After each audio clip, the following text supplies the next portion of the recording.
अस्सलाम वालेकुम वरहमतुल्लाहि वबरकातुहू। तो अल्हम्दुलिल्लाह फाइनली हम सब ने चांद देख लिया। बहुत बहुत मुबारक हो आप लोगों को चांद रात, और ईद की भी बहुत बहुत मुबारक हो।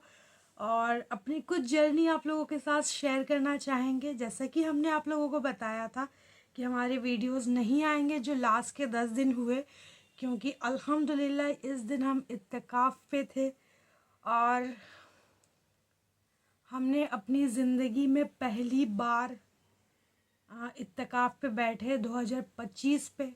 इससे पहले हमने कभी नहीं इसके बारे में सोचा था कि हम ऐसे बैठेंगे। हालांकि हाँ, लास्ट ईयर जो पिछला वाला 2024 में हमारी नीयत थी कि हम इसको करेंगे और चीज़ें करेंगे, पर अनफॉर्चुनेटली वो नहीं हुआ।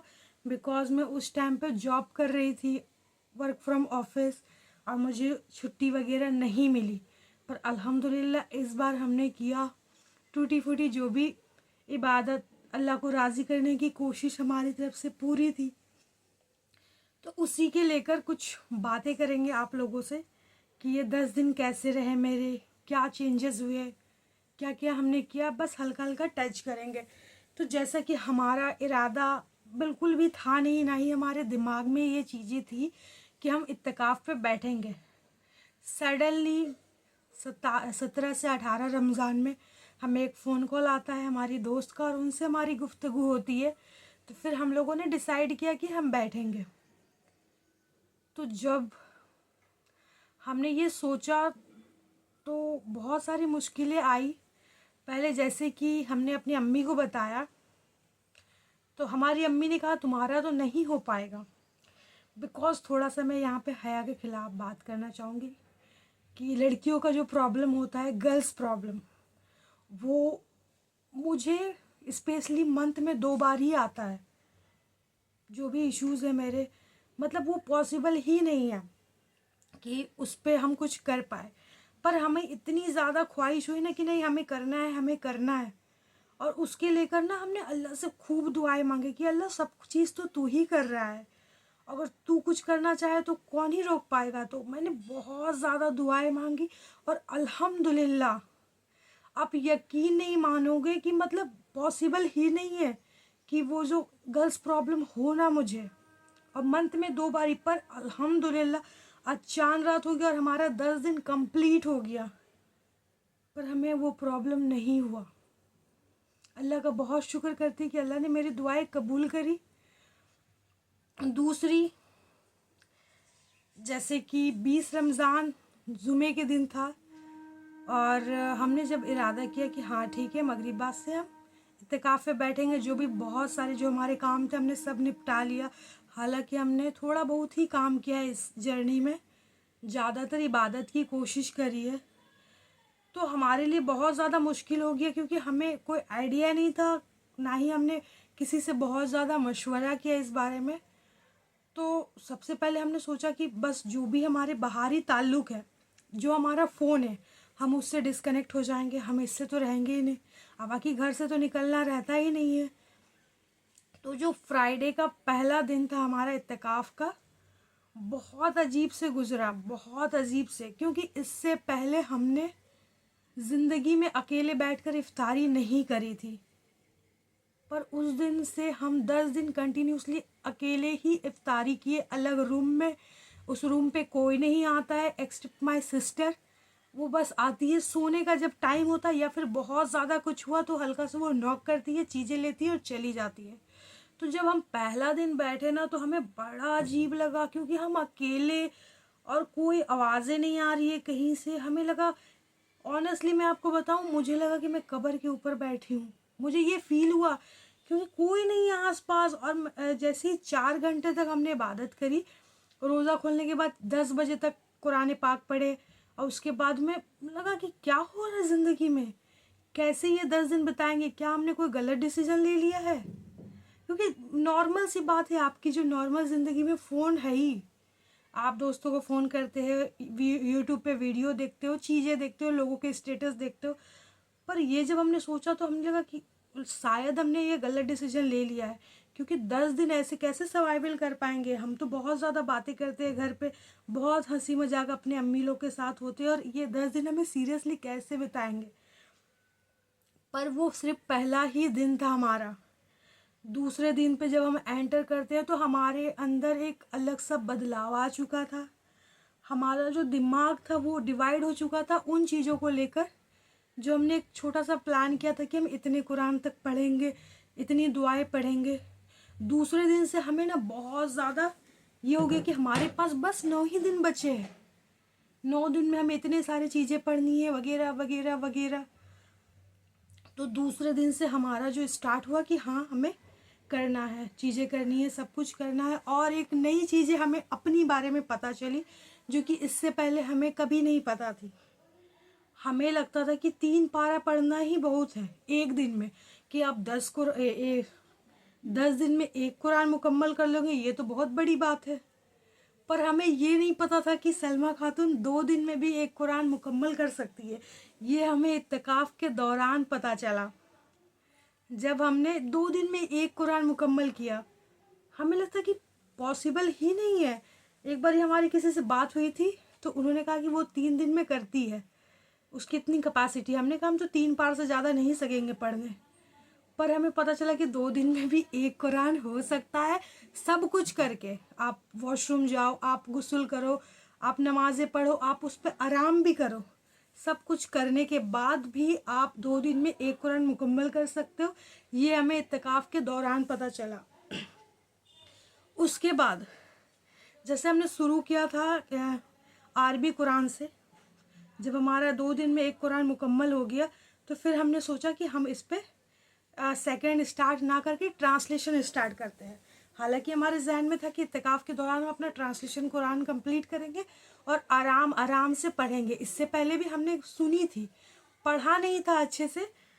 यूट्यूब पे जो वीडियोस होते हैं उसी को ही हमने सुना था, और वो भी जर्नी के दौरान सुनी थी, तो उतना गौर से नहीं था। पर चीज़ें कहीं ना कहीं थोड़ी बहुत पता थी कि अल्लाह ने क्या कहा है, क्या नहीं कहा, क्या हमें करना है, यही सब था, थोड़ा बहुत नॉलेज।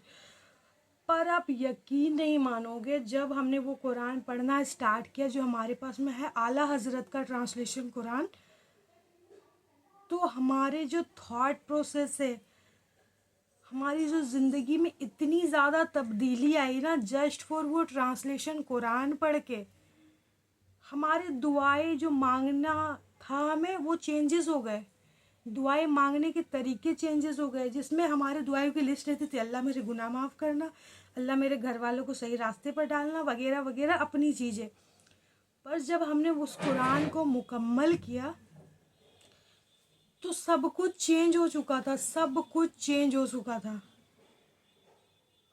मैं आपको क्या बताऊं कि जो लोग अरबी कुरान में पढ़ रहे हैं वो लोग बहुत बड़ी चीज़ों से महरूम है। कुरान खुद कह रहा है, कुरान कि ये किताब नसीहत के लिए, हिदायत के लिए नाजिल की गई है, इसको पढ़ो और हिदायत हासिल करो, दूसरों को इसी से डराओ, अपने दोस्तों को, जो भी है बहुत सारी चीज़ें। तो लेकिन आप कुरान से नसीहत कैसे हासिल करोगे? जब आप कुरान को अपने लैंग्वेज में नहीं पढ़ोगे तो आप कैसे नसीहत हासिल करोगे?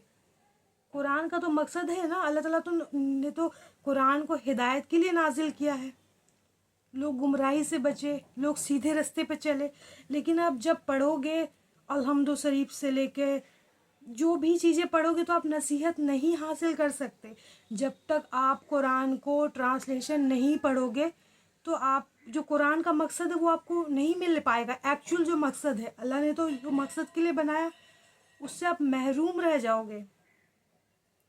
तो जब हमने इसको पढ़ा ना तो हमारे बहुत सारे ऐसे जगह पे आए कि मतलब लाइनें पढ़ रहे हैं और आँख ऐसे बह रहे हैं। मैं आपको क्या बताऊं, हमने कभी नहीं सोचा था कि आप अकेले रूम पे बैठ के एक किताब पढ़ पढ़ के आपकी आंखें टपकेगी। एक होता ना कि आपके साथ कुछ हुआ है तो आप रो रहे हो, कोई बातें याद करके रो रहे हो, नहीं। वो लाइनें इतनी पावरफुल, इतनी ज़्यादा अंदर तक आपकी लगती है कि आपके आंसू ऐसे टप टप टप टप बहना स्टार्ट हो जाते हैं। और मैं अल्लाह का बहुत शुक्र करती हूँ कि अल्लाह ने मुझे ये तौफीक बख्शी कि मेरे दिल में ये चीज़ें डाली कि हमने इत्तिकाफ़ पे बैठे और कुरान को भी ट्रांसलेशन पढ़ा। और अब तक का जो हमारा ज़िंदगी का जितना भी साल गुजरा है, सबसे बेस्ट टाइम अगर मैं निकालूं तो ये 10 दिन थे ज़िंदगी के सबसे बेहतरीन दिन, जो मेरे लिए बहुत फ़ायदेमंद साबित हुआ। बहुत ज़्यादा मुझे इससे बेनिफिट मिली, जो मेरे आने वाली ज़िंदगी के लिए बहुत ही अच्छा है। पहले जो चीज़ें थी कि हाँ, अल्लाह को जानते थे, चीज़ें करते थे, लेकिन कहीं ना कहीं दुआओं में दुनियावी चीज़ ज़्यादा रहती है। एक लाइन पे अल्लाह ताला फरमा रहे हैं ना कि क्या तुम्हें सब कुछ दुनिया में चाहिए, तुम्हें मुझसे मिलने का बिल्कुल भी खुशी नहीं है। हालांकि ये लाइन अल्लाह ताला बहुत अच्छे से बोल रहे हैं, हमने आपको जस्ट एक आइडिया बताया कि जब इस तरीके से आप पढ़ रहे हो और अल्लाह बोल रहा है कि अल्लाह बहुत हिकमत वाला है। कुरान में दो चीज़ें मैंने नोटिस करी। एक जगह पे अल्लाह ताला, हर जगह पे ऑलमोस्ट अल्लाह ताला अपनी रहमत का इजहार कर रहे हैं, और दूसरी जगह पे डरा भी रहे हैं कि अल्लाह का अजाब सख्त है। सूरह बकरा में एक है लाइनें जिस पे अल्लाह ताला बोल रहे हैं काफिरों का ठिकाना जहन्नम में, जब उनको जहन्नम में डाला जाएगा और जब उनकी खालें जल जाएगी, आप समझ रहे हो, खाल लाइक उनकी चमड़ियाँ जल के ख़त्म हो जाएगी, तो उस पर नई चमड़ी डालेंगे वो अल्लाह ताला। कितना खौफनाक ये मंजर होगा, आप सोच सकते हो। ओवरऑल ये 10 दिन ने मुझे चेंज किया है एक तरीके से, और कहीं ना कहीं अल्लाह ताला चाहते थे कि ये हो मेरी ज़िंदगी में। और मैं बहुत ज़्यादा अल्लाह का शुक्रगुजार हूँ कि अल्लाह ने ये 10 दिन मुझे दिया। दुनिया से डिस्कनेक्ट किया, फर्स्टली मेरे फ़ोन से डिस्कनेक्ट किया। हालांकि मेरे फ़ोन में ऐसा कुछ नहीं है कि बहुत कोई मुझे मैसेज करेगा जिसकी मैसेज के लिए हम तड़प रहे, मुझे ऐसा मैसेज कभी आ ही नहीं सकता। बस तो फ़ोन रख दिए थे, किसी से बात नहीं हुई अभी तक से, हमने किसी को कोई फ़ोन नहीं किया। हमारा नेट भी ऑफ है। अब नेट खोलेंगे तो देखते हैं 10 दिन में किसने क्या मैसेज किया। हमें नहीं लगता कि हमें कोई ख़ास मैसेज आने वाला है कहीं से। जेबा के अलावा हमें किसी की इंतज़ार रहते नहीं है। बाकी जो भी रिश्तेदार हमारे रेगुलर, जैसे हमारी फुप्पी वगैरह फ़ोन करती, हमने सबको ब्लॉक लिस्ट पे डाला, क्योंकि उनका फ़ोन आएगा फिर बजेंगे हमारे पास। बाकी आप लोग भी कोशिश करें कि कुरान को ट्रांसलेशन पढ़े। अरबी पढ़ के आपको सवाब ज़रूर मिलेगा, लेकिन आप उससे नसीहत हासिल नहीं कर पाओगे, ना लोगों को बता सकोगे कुरान का मैसेज। नॉन मुस्लिम पूछते हैं ना हमसे कि तुम्हारे कुरान में क्या है, कुरान क्या बोलता, तो हम तो नहीं बता सकते, हम बस दुनियावी 4 चीज़ें उसको बता देते हैं। बाकी एक्चुअल जो मीनिंग है वो जनाए उनको, खुद भी जाने, अपने घर वालों को बताए, क्योंकि कुरान का मकसद ही है कि उसको पढ़ो और नसीहत हासिल करो। अल्लाह ने हिदायत के लिए ही बनाई है। जब आप उसको अपने लैंग्वेज में नहीं पढ़ोगे तो कैसे होगा। अभी मैं ये वीडियो आपको बंगाली में बनाऊँ के देती हूँ, तो क्या बंगाली में आप इस वीडियो को समझ पाओगे? आप बस मुझे ही देख पाओगे, मेरी वीडियो समझ नहीं पाओगे। तो जो भी लैंग्वेज आपको आती है आप उस लैंग्वेज में पढ़े। पढ़ना नहीं आता, यूट्यूब पे 30 पारे तक का ट्रांसलेशन अवेलेबल है। एक चैनल है जो रिसेंटली अभी स्टार्ट कर रहे हैं, यजदान शेख बोलकर है, वो नॉन मुस्लिम थे, कुछ साल पहले ही वो कन्वर्ट हुए हैं इस्लाम में, और वो बहुत अच्छे से अपने चैनल पे अपलोड कर रहे हैं। 3 पारा तक का उन्होंने अभी अपलोड किया, और बहुत माशाल्लाह बुलंद आवाज़ में, साफ अल्फाज में उन्होंने कुरान का ट्रांसलेशन डाला है, तो आप उसको भी देख सकते हो। बाकी बहुत सारे और वीडियो भी है, पर मेरी रिक्वेस्ट है मेरी कि प्लीज़ एक बारी अपनी ज़िंदगी में ट्रांसलेशन को पढ़े, एटलीस्ट पता तो चले कि अल्लाह हमसे कह क्या रहा है। बाकी चांद रात है, खूब मज़े करें, अपने घरों को सजाए। हमारा काम तो चांद रात में रहता है सबको मेहंदी लगाना और खाने बनाने अच्छे अच्छे। हमारे घर पे बहुत गेस्ट आते हैं, आप सबके भी आते होंगे। तो बस हमें यहाँ से निकल कर फ़ौरन इशा की नमाज़ पढ़नी है, उसके बाद अपनी अम्मी को मेहंदी लगाएंगे, अपनी बहनों को लगाएंगे, और जितना हो सके बस अपने घर वालों के संग खुशियाँ मनाएं, क्योंकि अल्लाह ने ईद दिया ही है खुशियाँ के लिए। ईद में रोज़े नहीं रखे, हराम कर दिया गया है ईद पे रोज़ा रखना। खुशियाँ मनाएं और हम इंशाल्लाह आपके साथ अब रेगुलर वीडियो बनाएंगे। बहुत सारी चीज़ें थी जो हम नहीं बता पाए क्योंकि ऑलरेडी वीडियो हमारा 15 मिनट का हो चुका है, हल्का हल्का ही टच किया। इंशाल्लाह नेक्स्ट वीडियो हम ज़रूर बनाएंगे, इसका डिटेल आपको बताएंगे। बाकी अभी के लिए अस्सलाम वालेकुम वरहमतुल्लाहि व बरकातहू, अल्लाह हाफिज़ और एडवांस में ईद मुबारक।